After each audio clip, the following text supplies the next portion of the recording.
All right. Hi, everyone. Welcome to Money Talks, Grade 2 Financial Literacy with Junior Achievement of Southern Alberta.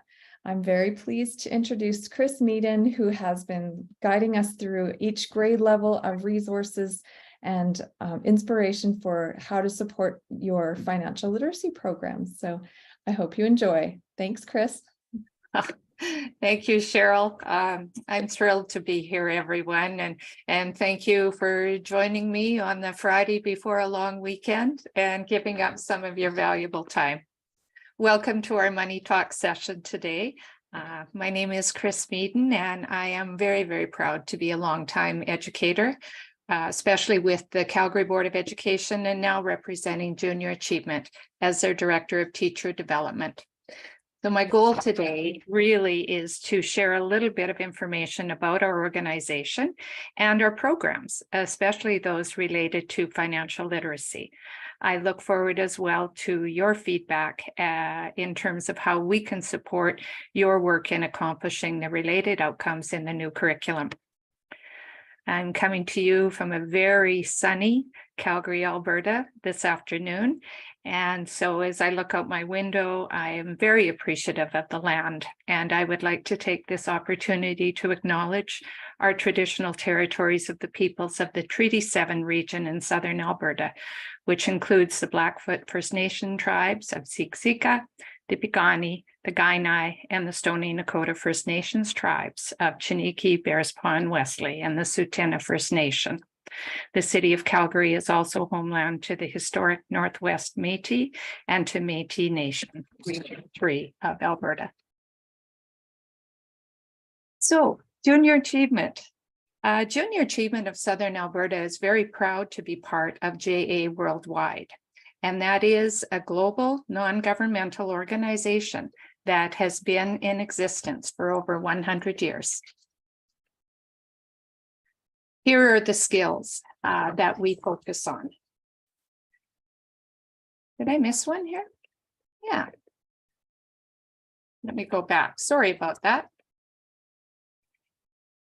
As an organization, we continue to grow and build opportunities to help students build their skills in 3 key areas: financial literacy, career readiness, and entrepreneurship training.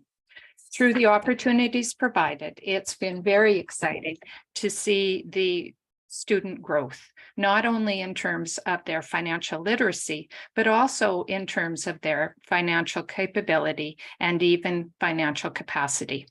You'll see the term financial capacity more and more in the literature, and it is indeed that motivation and knowledge that helps all individuals engage with and use financial information to make sound decisions.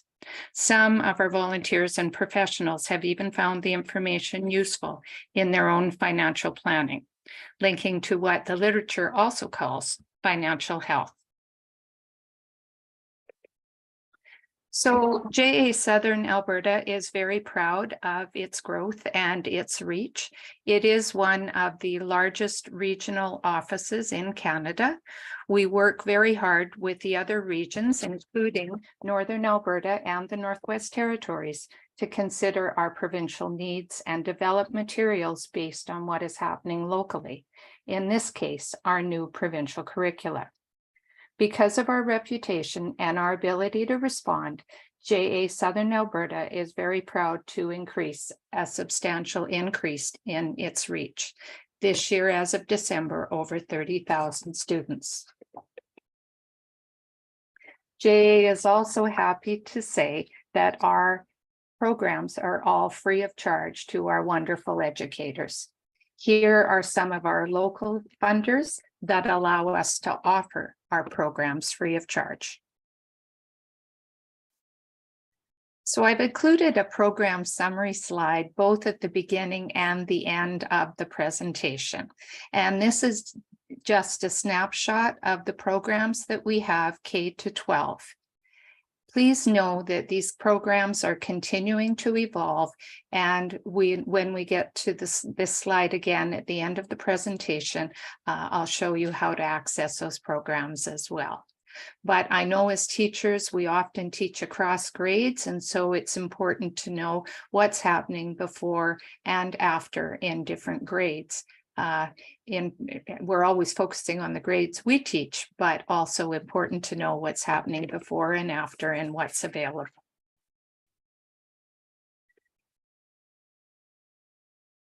So our goal, as I said, is to help you prepare for your work related to financial literacy. We know you make very, very big decisions every day about the resources you choose as you consider and know your own classroom, the learning profiles of the students in your class, considering the lesson pacing, your assessment, and I know your big list goes on. So for you today, we've also included a visual journal link that you may find helpful as well. We know that this is something that you often use with students in order to help them organize their thoughts as they learn throughout presentations and readings and tasks. So we've included the same kind of thing for you. Might be just in this case, jot notes, an opportunity to draw, to web, or to organize in a chart, or however it is that works for you. It's interesting to note that although journaling is definitely a tool that we as teachers use, it's also something that the business world uses as well. And in that world, it's called a Bojo or graphic organizer. So as always, the wonderful work that teachers do is often translated to other professions as well. Okay, so our K-6 curriculum. So Alberta Education's new K-6 curriculum, as you probably, I know, have been studying, there is a scope of financial literacy outcomes that are identified in the physical education and wellness program of studies, or curriculum, sorry. Students will learn in age-appropriate ways that money has value and allows them to purchase the things that they need and want. Students, as always, will continue to work with money concepts in math to support the financial literacy skills used in phys ed and wellness. As well, Alberta Education has highlighted financial literacy as one of the practical skills alongside computer science, public speaking, and consent. So the big organizing idea, and you'll see the Alberta Education spiral there. The big organizing idea for financial literacy K-6 is that informed financial decision-making contributes to the well-being of individuals, groups, and communities. So this is again, the organizing idea for all 7 of those curricula. In terms of grade 2, the learning outcome to be reported on and assessed is that students will relate money and their decision-making. The grade 2 knowledge, understanding, skills, and procedures are also used to support the learning outcome for grade 2. So the following knowledge statements have been included here. Decisions about money include how to spend, save, and share. Individuals have a limited amount of money to spend. That money spent on one item means less money for others, and that individuals can save. Other knowledge items, individuals can donate, that money can be earned, and that responsible decision-making involves spending money on needs before wants. The following understandings also support the learning outcome in grade 2, that managing money involves making decisions, that decisions to money are based on needs and wants, and that these skills and procedures are essential.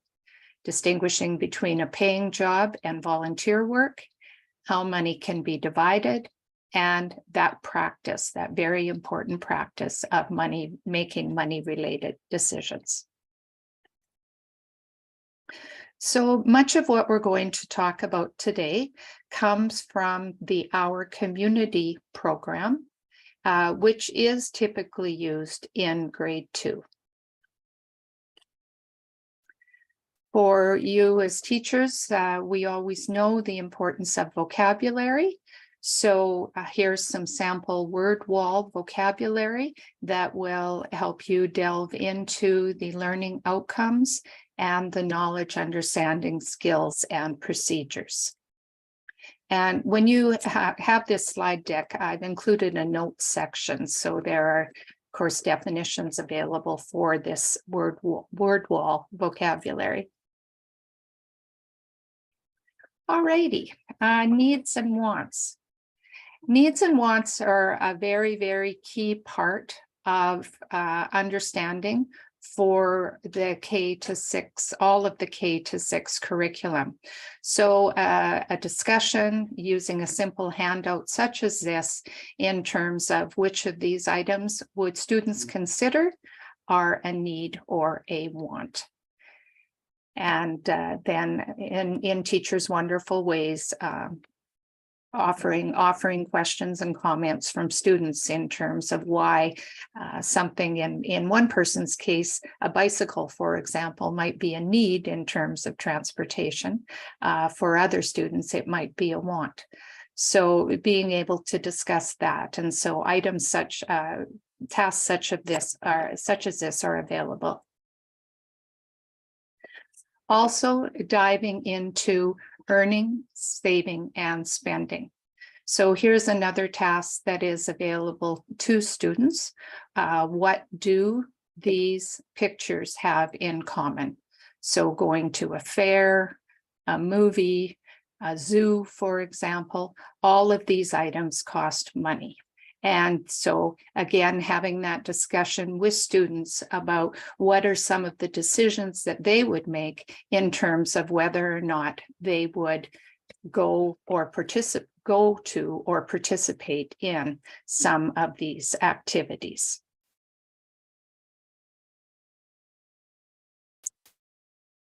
Also, activities in terms of how individuals earn, spend, and save. So for some students in grade 2, they might have had a discussion with their families, for example, about earning money by doing chores.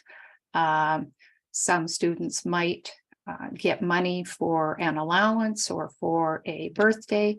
And again, you knowing your classroom and the students' backgrounds in your classroom is going to be essential to how it is that you have that discussion. In some of our programs, we have characters that have different attitudes towards money, and you can see them on this screen. We've got a character called Ernie the Earner, who goes out and earns money in order to buy the things that he needs, even at a young age.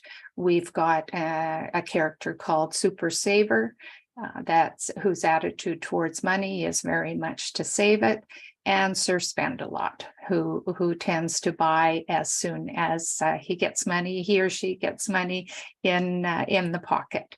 So again, having that discussion with students about the concepts of earning, saving, and spending, and how it is that they make those decisions. So we've looked a little bit about some of the individual decisions that the students have made. What I used to do often as a teacher too is to encourage them to talk at home in terms of some of their own family values about earning, spending, and saving. And maybe giving them some conversation starters for the dinner table in terms of the fact that they were talking about those concepts at school today. And so how is it that their family makes decisions about what it is that they spend as a family, and how it is that some of the money comes into the household. In terms of grade 2 as well, there are tasks that allow us to extend the individual and the family conversation into a need for the community.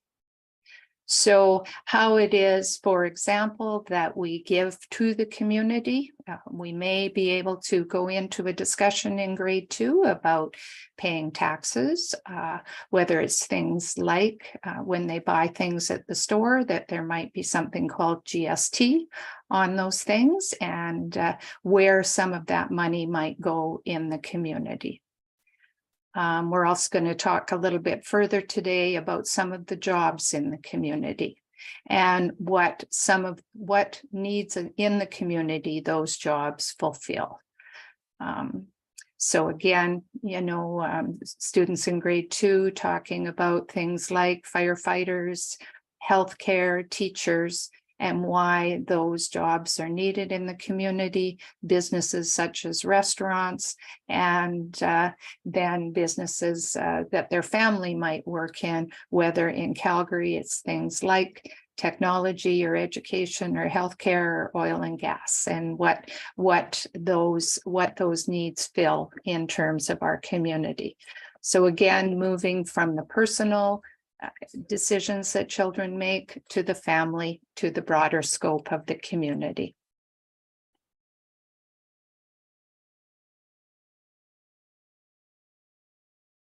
So here's just another slide that you might use. One of the things that I've also found helpful in some of the younger grades is taking a look at some of those jobs and maybe using a student journal in order to group or sort the jobs that we've already talked about in the community. So what are some of the categories that they might use? Maybe in a rural community, for example, they're very knowledgeable about things like farming or ranching, but they might not be as knowledgeable about some of the urban jobs that are available as well. So offering different perspectives in terms of where people live and what some of those jobs might be and what it is that people do to earn money in order to meet their needs. So a task that you might consider as well is a family and friend interview. And we certainly have a sheet that could help students do that in terms of their conversations at home. I would tend to extend some of the information that's on the sheet that I've got on the slide there. But having them talk to their parents or guardians or friends about their favorite job, what it is that they do, and what attracted them to that particular job, maybe some of the technologies, tools, and equipment that are used. Did they go to school? Did they learn on the job? Do they have to travel? And then, as always, what else is it that they would like to know as students about some of the jobs in the community through which people make money? And then again, that journal reflection for students about what job they find most interesting. Are there things that they've found out through their family and friend conversations, or when we've shared the family and friend conversations as a class, that they want to find out more about? Maybe, maybe they haven't encountered someone who works for YouTube before, or who has put technologies together for a welding company. Maybe they're jobs that surprised them. And again, having that discussion about what jobs are missing from the class summary when we have that conversation in class.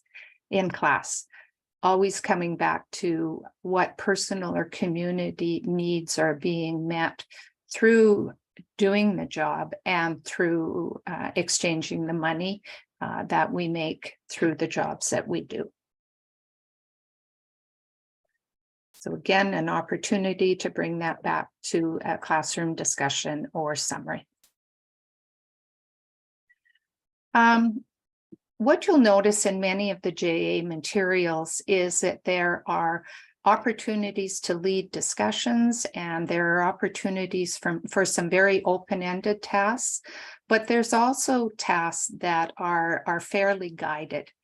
And so here's an example of one task that we've included with the grade 2 program that talks about spending and saving. And in this case, depending on the participant, the student participant, you might decide to use actual money, or you might just decide to use things like just small pieces of paper that represent different units, or different small plastic pieces of some of your math manipulatives, and just talk about in terms of spending and saving in terms of dividing up units. And so this would be a fairly structured task, but they're still making decisions about how many units it takes, for example, to eat leftovers and to take something out of the fridge versus going to a restaurant. I would tend to transfer these mostly to using some sort of representatives of money eventually, but that of course is up to you. Another interesting concept that we've included in the grade 2 program is around the money circle, which is around the exchange of money. And the task that's included in the program talks about someone making money and buying shoes, and then sort of tracking a pair of shoes through the process in terms of the fact that there is someone who has made the shoes, and that those shoes, that individual in the factory has been paid by the company in order to make the shoes. And so that allows the shoe factory worker to buy food and other needed items for his or her family. And it also allows us as consumers to be able to buy those shoes. So it's a circle. It really is a circle of earning and spending. And in the JA program, there's a kinesthetic activity where different stations are set up, and students can participate or role play in these different roles in terms of earning and spending money on a pair of shoes. I would, if it was me, I might extend the conversation for students to create, for example, their own money circle. And what do they know about the exchange of money? So looking at, for example, maybe buying groceries at home, and then going back and considering, well, where do the groceries come from, and who gets paid for packaging the groceries or for growing the vegetables, and then what do those people do with the money they earn versus what you do with the money you earn as the consumer. So again, could be another extended journal activity for the students. I know that you are always looking for literacy and numeracy connections as well, particularly in grade 2. As in all grades, teachers are masters at making connections between the different curriculum. And so here's a couple of books that I have found. Unfortunately, I haven't found a lot of Canadian, specifically Canadian books right now, but I am on the hunt and hope to have a list of literature available for our students or for our teachers for next fall. But Rock, Brock and the Saving Shock is one book you might use to integrate into both literacy and mathematics. And it is about two brothers who get money from their grandfather, and they have very, very different spending habits. One of them's a saver and one is not. And so it follows that story through. And a chair for my mother is an award-winning children's book as well. It is about a family who unfortunately had a fire in their home, and they are working through a process to rebuild their money jar so that they can buy a chair for their mother. And it's a beautiful story. So again, take a look at these. I'm certainly anxious as well to hear your perspectives about these, and really hope to be able to build out a series of children's literature options for you.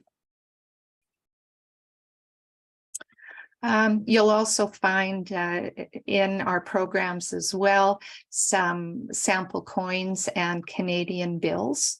And so those are certainly available to you as you want to move from, like we said in the previous task about using units to decide whether you're going to eat your lunch from home or whether you're going to go out to a restaurant, to using Canadian money. There's sheets like this available not only on Canadian coins, but also on Canadian bills. And you'll also find in JA materials some references to other sites.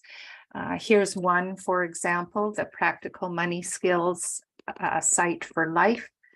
I will be working with this particular group as well. They've, I think, got some great resources on this site in terms of Marvel comic, for example, and graphic novels. Not all the links at this point are working. So some of them are and some of them aren't, but certainly there are many financial organizations that have partnered with folks such as us in order to bring financial literacy to the forefront.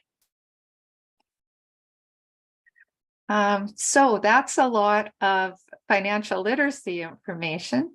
I also wanted to highlight today, because computer science is one of the practical skills that is highlighted in the new curriculum as well, a program that we have called RoboGarden.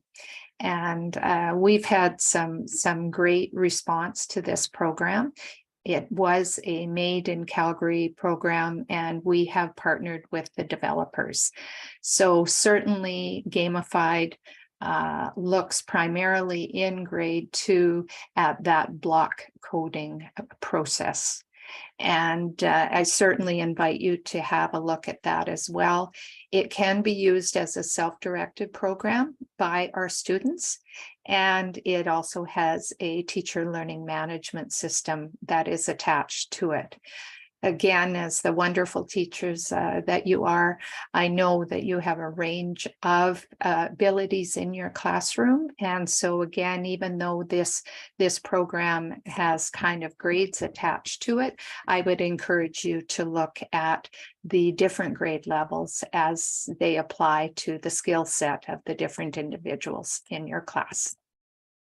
And so here's just a picture of that block coding exercise in RoboGarden. Okay, so what's next for JA? I would say that we're really excited to walk alongside you in your as you incorporate financial literacy into your classroom. And so we hope to have more and varied tasks for you to do so that you can choose from the different tasks. We're also working on a learning management system that is more paperless for you. In the past, many of our programs have been paper and booklet based, and we know that first of all, with printing costs, we simply can't continue to do that. And we also know with some of the current pedagogies that isn't always isn't always something that we are doing. We want to offer more voice and choice for you as well as for our students. And so we are continuing to learn and grow as you give us feedback as well. And we really do want to know how important, we want you to know how important you are to the work that we do. We wouldn't exist if you and the students weren't there. And so again, this is a video that we have created in order to give you that message.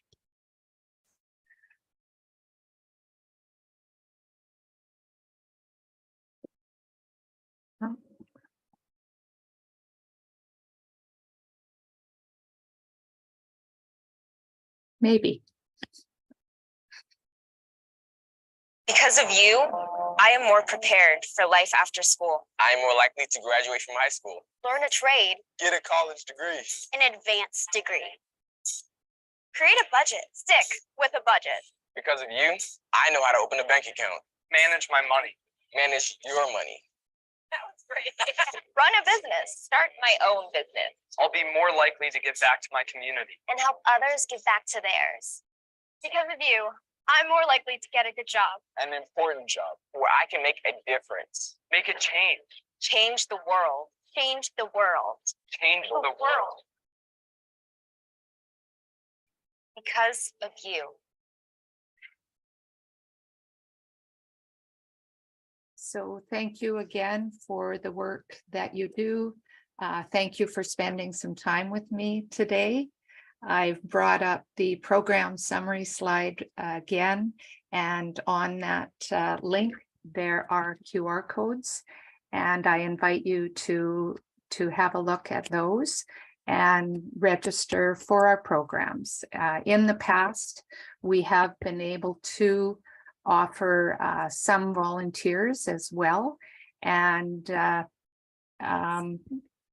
it just sort of depends on the day and time in terms of whether or not we're able to do that. However, we know that it is your expertise and your knowledge of your students that is really going to bring this to life.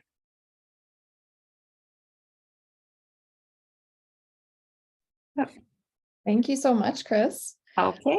Yeah, just to remind everyone that the link to the slides is in the chat right now, so you can click on that. If you're watching the recording, it will come up for you on the right-hand side of the video. And so the link to the slides is there, which offers you the connections to the resources and all of the videos and features that Chris presented with it today. So we will send out the recording to everyone who has been registered for the session, but you will also find it on the ARPDC resource site very soon. Thank you so much to Chris for your work in preparing and offering these resources to us. And I wish everyone a really happy weekend. Take care. We're thinking about all of the people who are experiencing and suffering through the fires right now. So take good care of each other and take care of our land. And we will hopefully see you next week at our grade 1 session. Thanks, everyone. Thank you.